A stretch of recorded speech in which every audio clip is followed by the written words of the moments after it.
Whenever I see people talk about Splitgate 2, I hear two completely different takes. This is the best FPS on the market right now. It's revolutionary. And also, Splitgate 2 is dead on arrival, and it absolutely sucks. So, which is it? Is Splitgate 2 actually worth playing? Let's find out.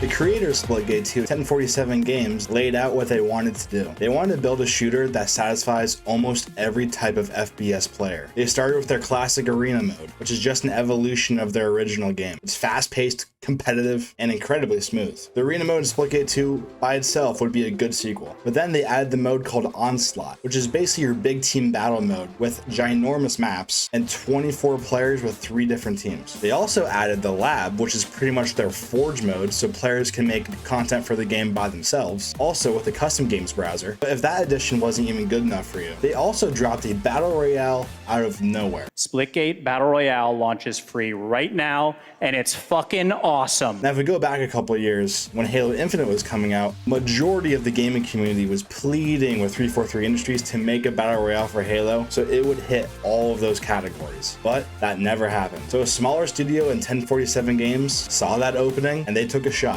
And honestly, they might have nailed it. Now, I judge games a lot differently than some people do. My main category is it fun to play? Which that should be the main category, but most people don't care about that part. And I can honestly say to you that Splitgate 2 is absolutely fun. Their main problem with the first game is that portals were way too overpowered, and it was really the only movement mechanic for the game. So if you couldn't portal, there's basically no point in playing because you're gonna get destroyed. They pretty much added Titanfall 3 movement into the game, and it's incredible. Half the time when I'm playing on the big maps, I'm just sliding around not using the portals because of how fun just the movement part is. Just with the movement, you can slide around, chain your jumps, and just outplay people just with the movement. And that's not even with the portals. Portaling is now not the only way to be good at Splitgate, which I think is very important for this game. We're talking about the gunplay, it's tight and it's balanced. And they already made a whole list of balance changes, so they're on it. Now, if we're going into the modes of Splitgate, I'll be completely honest, I can't decide what I like more, Arena or Onslaught. And this is very surprising to me because I come from Halo and I 100% just played Big Team Battle. And I expected to just play Onslaught and Splitgate 2, but I'm conflicted. Arena is super fast paced, especially with modes like Firecracker, which is basically search and destroy, but the round only ends if the bomb goes off or the timer runs out. So it forces the team on defense to really hustle. But then you have Onslaught, which is the big team mode, which at times can be very chaotic. But if I'm being completely honest, sometimes I feel like it could be a bit slow because of how big the maps are. And honestly, I'm pretty sure Onslaught only has 1 mode right now. So I think right now, if Onslaught got more variety, maybe even more players, I think that can overtake Arena. But right now, I think I might stick with Arena. Let me know in the comments, which one do you prefer, Arena or Onslaught? Now it's time for Splitgate's big surprise. Split Worlds. It's Splitgate 2's take on a Battle Royale. Now I'm gonna be completely honest with you.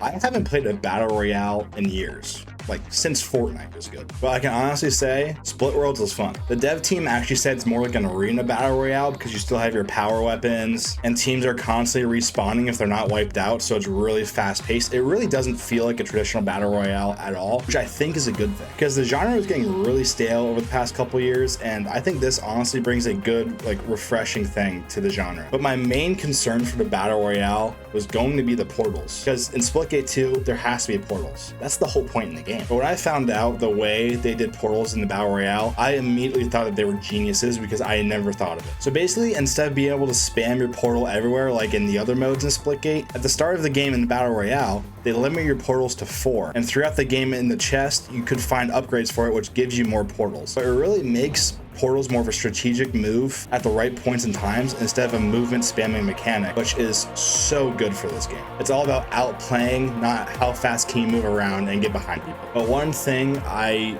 would absolutely want to tweak in the Battle Royale is the random events that happen in game. For example, I was in the middle of a fight and on my screen says Portal EMP.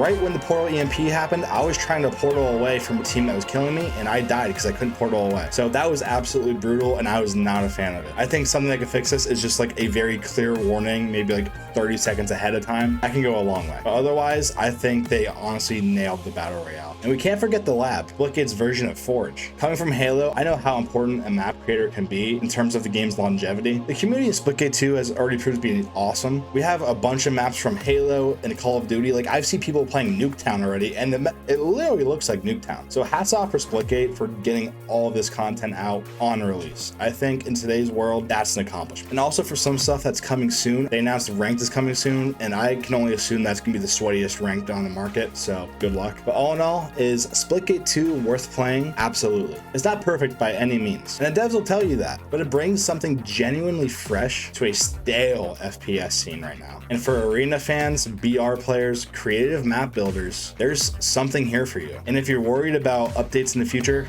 don't, because these are honestly some of the best devs I've ever seen in action. They actually listen, and they're transparent, and they're passionate about this game. If you've been waiting for a new shooter that's actually really fun, give Splitgate 2 a shot, and I'll think you'll be surprised.